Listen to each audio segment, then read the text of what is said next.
Bienvenidos a este espacio de análisis y contraste de ideas, donde exploramos múltiples perspectivas sobre nuestro material de hoy.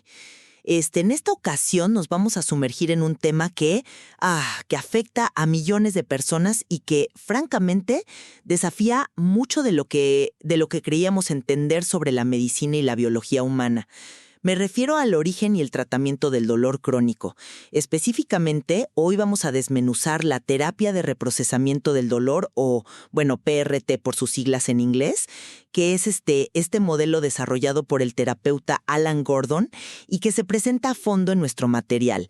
La pregunta central que va a guiar nuestra charla es bastante profunda. ¿Es el dolor crónico predominantemente una disfunción del sistema nervioso impulsada por el miedo, que es lo que Gordon llama dolor neuroplástico?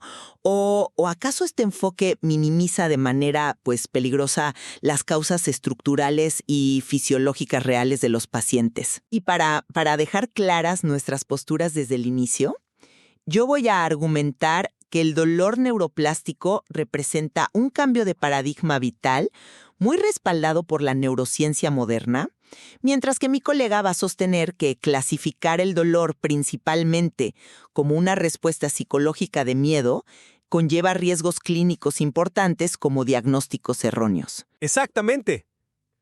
Y fíjate que me parece un punto de partida fascinante, porque, nadie niega a estas alturas la conexión mente-cuerpo, ¿no? Pero mi postura, y lo que me preocupa, es que llevar esta premisa al extremo, o sea, catalogar el dolor físico severo casi exclusivamente como un problema de percepción o de ansiedad, nos mete en un terreno clínico muy delicado. Siento que corremos el riesgo de trasladar toda la carga, y hasta cierto punto la culpa, al paciente. Sí, es una preocupación súper válida. Y justo por eso quiero que empecemos sentando las bases de la biología que plantea el material. Lo que más me sorprendió de este enfoque, y la verdad quiero saber tu opinión sobre esto, es el principio de que el dolor simplemente no puede existir sin el cerebro. El material nos da un ejemplo extremo pero clarísimo.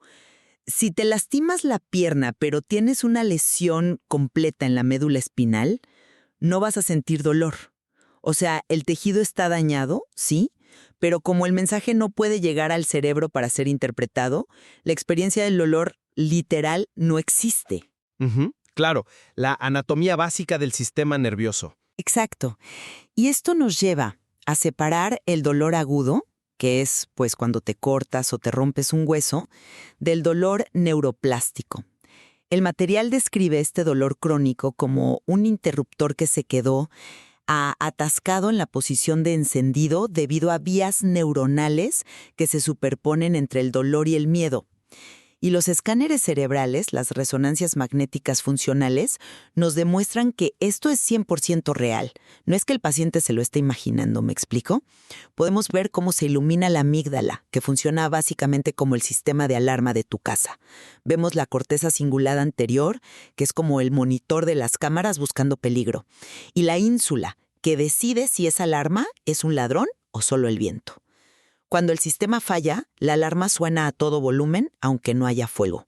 Y los datos del estudio clínico de PRT son impresionantes. El 98% de los participantes vio una disminución del dolor y el 66% terminó sin dolor o casi sin dolor.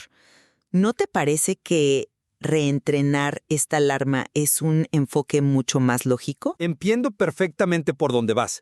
Y la metáfora de la alarma de la casa es excelente para ilustrar la hipervigilancia del sistema nervioso. Los resultados de esos escáneres son innegables. De hecho, la neuroplasticidad es una de las maravillas de nuestra biología.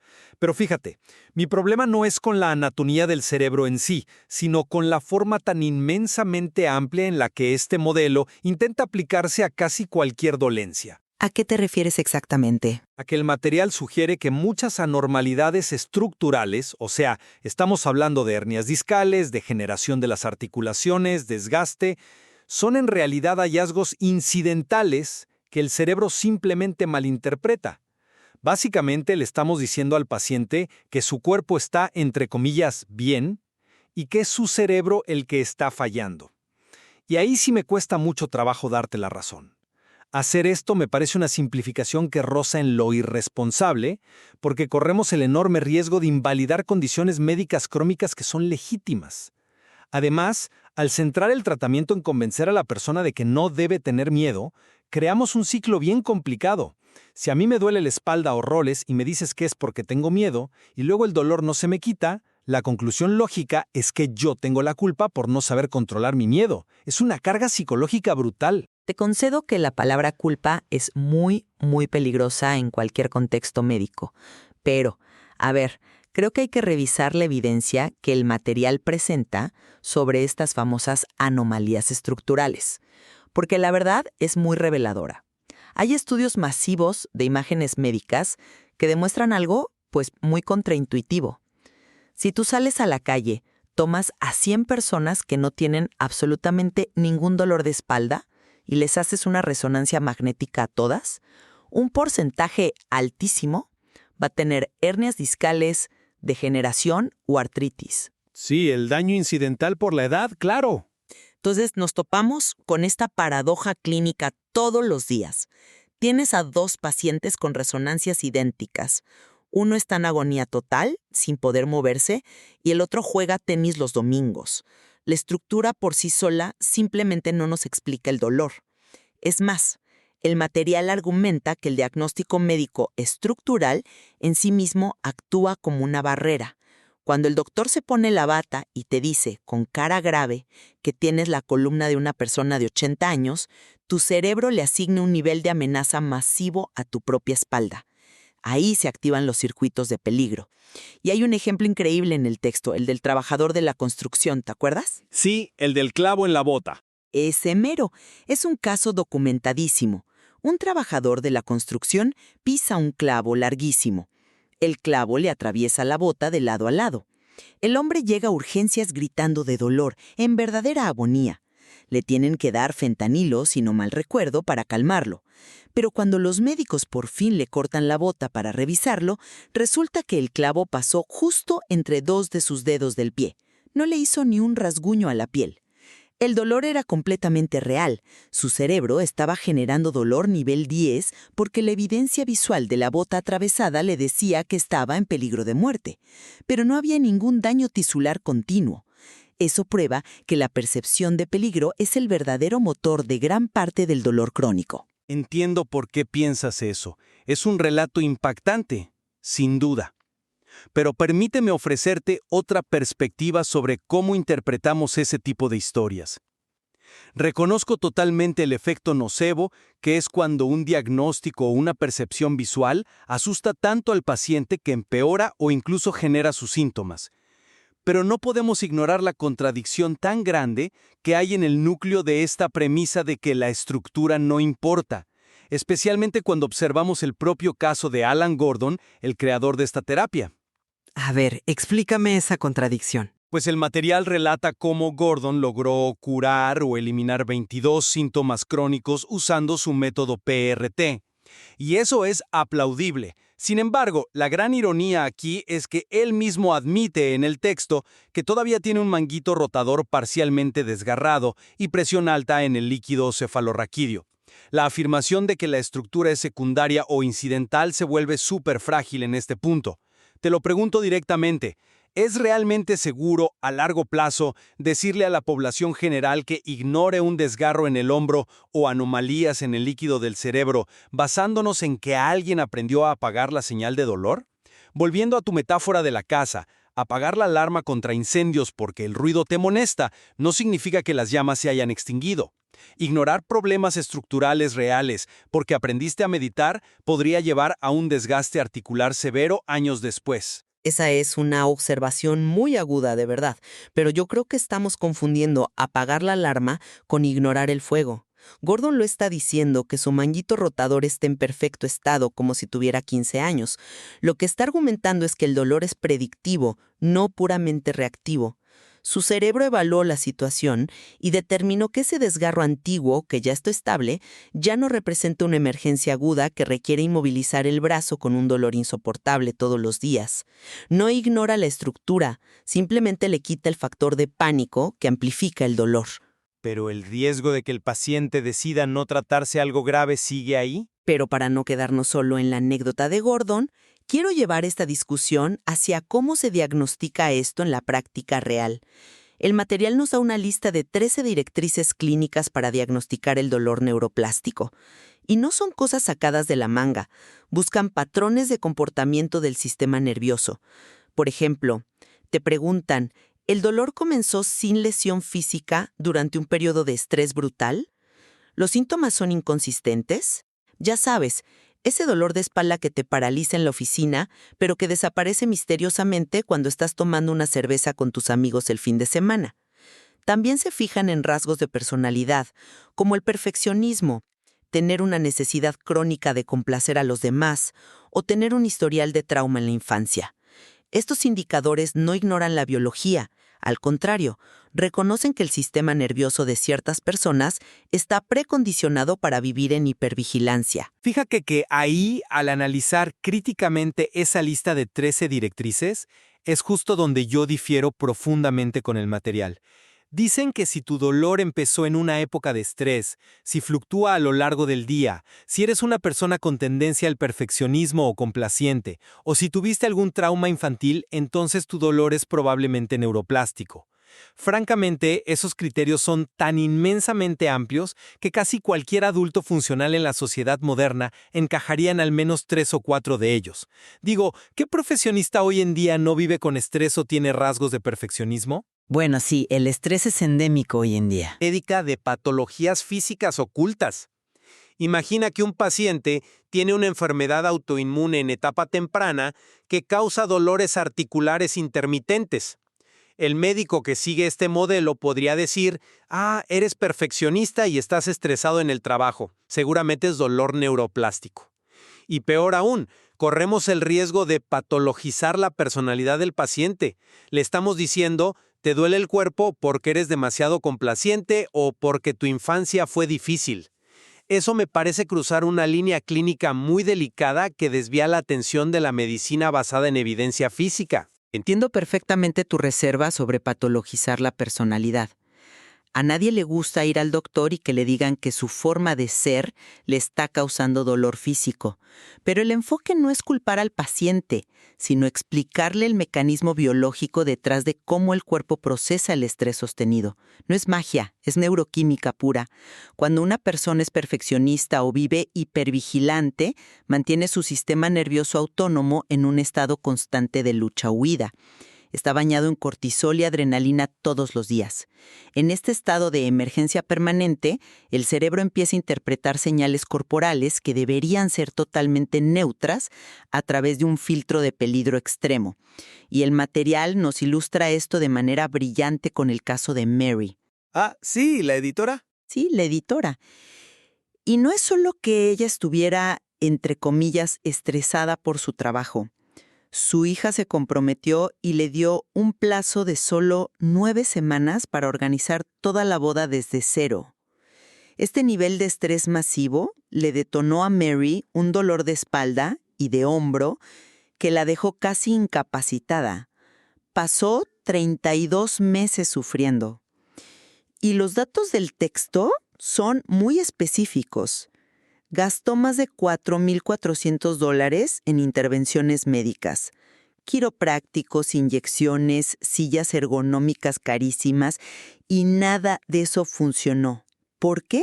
Porque todos los especialistas estaban atacando un problema estructural fantasma en su espalda, cuando el verdadero problema estaba en su sistema nervioso sobrecargado. Cuando Mary empezó a aplicar las herramientas de la terapia de reprocesamiento del dolor, específicamente 5 minutos diarios de algo llamado rastreo somático, redujo su dolor drásticamente. En unos cuantos días sintió un alivio que no había sentido en casi 3 años. Ojo a la proporción aquí. Años de intervenciones físicas fallaron y una recalibración neurológica funcionó casi de inmediato.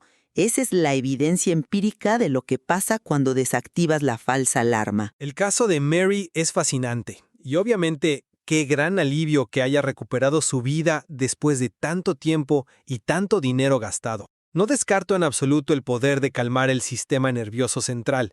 Sin embargo, usar anécdotas tan dramáticas y exitosas para validar un protocolo general nos obliga a poner ese mismo protocolo bajo el microscopio. Y al hacerlo, encuentro una de las contradicciones más grandes en el método de Gordon, específicamente en el tema de las famosas conductas de evitación. Contradicciones en la evitación. A ver, platícame. Sí, porque el material es categórico al principio al afirmar que evitar las cosas refuerza el cerebro que el dolor es peligroso y por ende aumenta el dolor. Te explican muy bien este mecanismo de condicionamiento. Si tú crees que sentarte en cierta silla de la oficina te causa dolor, tu cerebro asocia esa silla específica con el peligro. Si dejas de sentarte ahí, lo único que logras es confirmarle a tu cerebro que la silla era, en efecto, una amenaza mortal, lo que aumenta tu hipervigilancia. Lógico, ¿verdad? Tiene todo el sentido dentro de su teoría neuroplástica. Sí, el cerebro aprende por confirmación de amenazas. Exacto. Pero luego llegas a la tercera estrategia del protocolo y Gordon hace un giro de 180 grados. Resulta que ahí recomienda la evitación ocasional. Te dice que si el nivel de dolor es demasiado alto para intentar el rastreo somático, está bien usar almohadas especiales, ponerte una bolsa de agua caliente o cambiar de postura. Justifica esto diciendo que en niveles altos de dolor es imposible trabajar con la mente. Pero a nivel clínico y lógico, argumentaría yo, esto hace que el protocolo sea totalmente ambiguo e inconsistente. No puedes decirle al paciente, por un lado, que evitar la silla le enseña a su cerebro que hay peligro y empeora su condición, y luego decirle, oye, ponte una almohada cómoda para evitar el dolor hoy. ¿La evitación refuerza la patología o la alivia? No puedes tener ambas cosas en un protocolo riguroso. Fíjate que ahí difiero totalmente contigo. Yo no veo una contradicción en lo absoluto, sino una comprensión súper sofisticada de cómo funciona nuestra neurobiología en la vida real. Aquí hay un concepto clave del material que creo que explica esto a la perfección, que es el concepto de la ventana de tolerancia. Todo el objetivo de esta terapia es enseñarle al cerebro que el cuerpo está a salvo, ¿cierto? Pero hay un principio básico del aprendizaje humano. Como bien señala el material, no le puedes enseñar a nadar a una persona si la avientas a la parte más profunda de la piscina en medio de una tormenta. Si un paciente está experimentando un dolor de nivel 9/10, su cerebro límbico está completamente secuestrado por el pánico. Está en modo de supervivencia. Justo, está en supervivencia pura. En ese estado, la corteza prefrontal, que es la parte lógica y racional de nuestro cerebro, simplemente se apaga. Es sorda a la lógica y es sorda a la meditación. No puedes tener una experiencia correctiva o un momento de epifanía zen mientras sientes que te está persiguiendo un tigre. Por lo tanto, la evitación táctica, como usar la bolsa de agua caliente o recostarte un rato con una almohada, no tiene el propósito de curar la estructura de la espalda. Su único propósito es reducir el nivel de pánico agudo, es bajar el volumen de la alarma de un 9 a un 4. Una vez que el dolor es manejable y el paciente regresa a su ventana de tolerancia, entonces sí, el cerebro ya tiene la capacidad y la plasticidad para procesar los mensajes de seguridad y realizar el trabajo profundo del rastreo somático. Es un paso a paso estratégico. Primero calmas el pánico agudo, luego reentrenas el cerebro. Te concedo que el concepto de la ventana de tolerancia tiene mucho sentido clínico. Es una forma muy elegante de estructurar la terapia en teoría. Y sí, nadie aprende nada en medio de un ataque de pánico o de dolor agudo extremo. Eso es un hecho biológico. Pero, a ver, pongamos eso en la perspectiva del día a día de un paciente común y hablemos de la tremenda carga psicológica que todo este paradigma pone sobre sus hombros. El protocolo le exige al paciente llevar un diario de evidencia, practicar este rastreo somático observando su dolor, cachar sus propios pensamientos de miedo o autocrítica y buscar activamente sensaciones corporales positivas. Hasta ahí suena como una práctica de atención plena o mindfulness muy intensa pero positiva. Que requiere mucha disciplina, ¿sí? Bastante. Pero el material también es muy claro en advertir sobre las recaídas. Te dice que la mayoría de los pacientes van a sentir un alivio inicial y luego, de la nada, les va a golpear un dolor terrible de nuevo. Y la instrucción textual que da el método ante esta recaída es que el paciente debe confiar en el proceso y dejar caer su energía desesperada.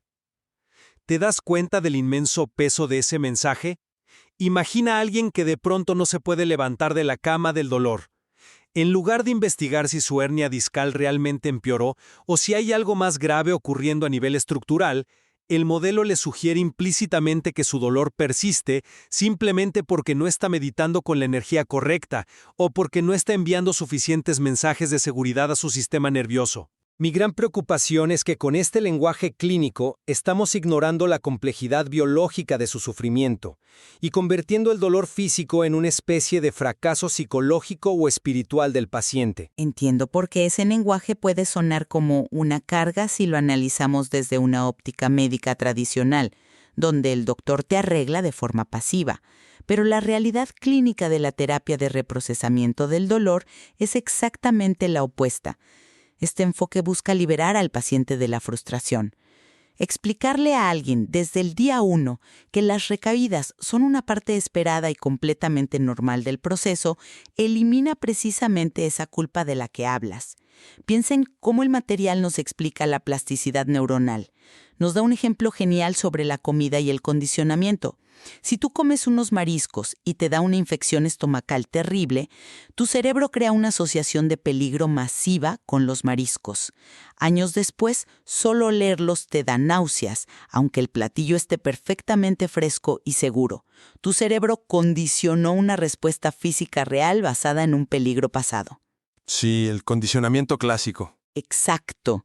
Deshacer años y años de vías neuronales que están condicionadas a disparar dolor no pasa de la noche a la mañana.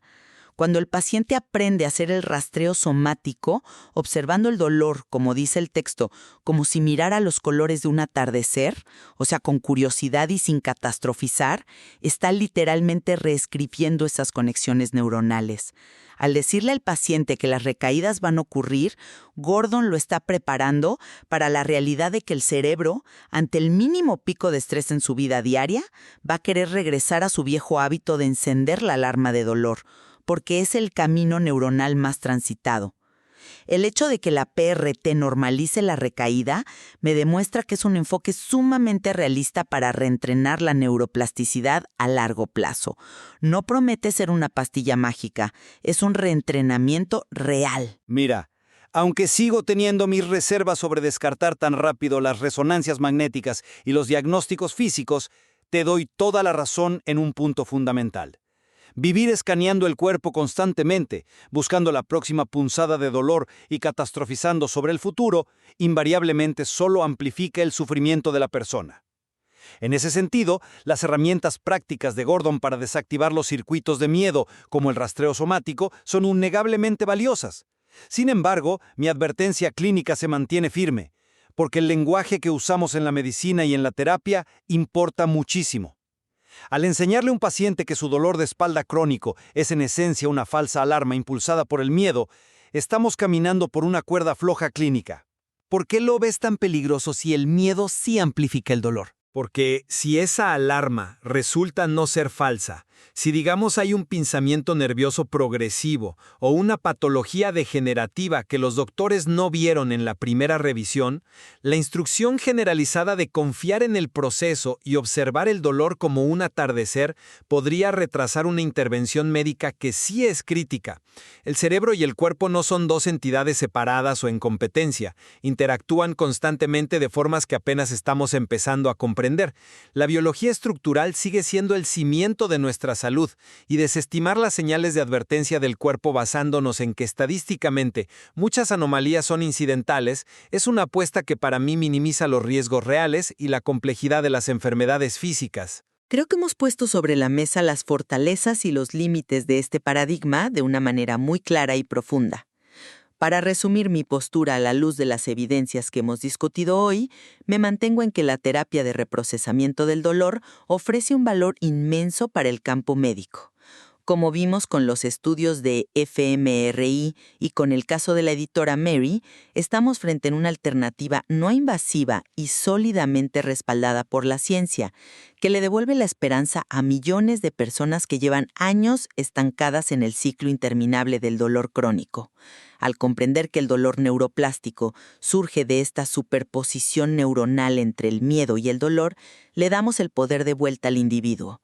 Con herramientas concretas como el rastreo somático y entendiendo su propia ventana de tolerancia, las personas realmente pueden desaprender estas conexiones destructivas. No se trata de decirles que todo está en su cabeza de forma despectiva, sino de honrar la increíble capacidad plástica que tiene nuestro cerebro para sanar, cuando logramos convencerlo de manera segura y metódica de que realmente estamos a salvo. Y por mi parte, cierro reconociendo el innegable mérito de este trabajo.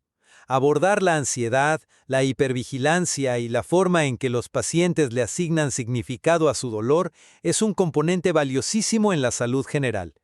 Los resultados estadísticos del estudio clínico demuestran claramente que reducir el estado de alarma del sistema nervioso tiene un impacto profundo y positivo en la calidad de vida de las personas.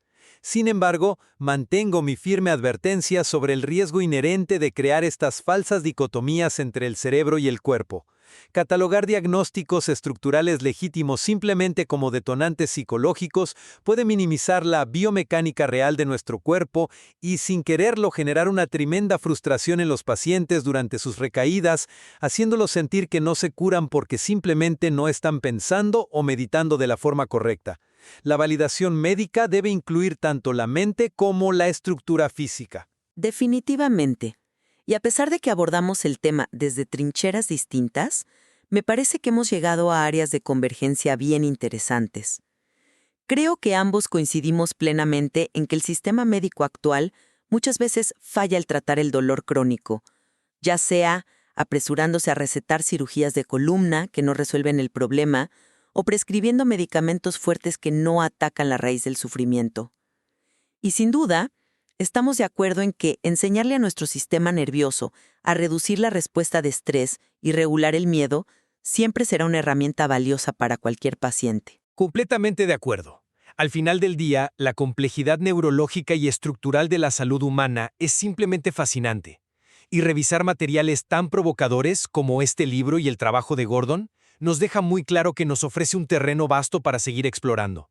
Hay muchísimo que la medicina moderna todavía tiene que aprender sobre cómo los seres humanos experimentamos, procesamos y finalmente superamos el sufrimiento físico. Así es, nos queda un largo camino por descubrir. Y con esta reflexión cerramos nuestra charla de hoy. Como es costumbre en este espacio, no estamos aquí para declarar un ganador ni para imponer una postura definitiva. Nuestro objetivo es desmenuzar las evidencias y los argumentos para que ustedes, que nos escuchan, puedan formar su propia conclusión sobre los misterios de cómo procesamos y entendemos el dolor crónico. Gracias por acompañarnos en este profundo análisis y nos encontramos en nuestra próxima exploración de ideas.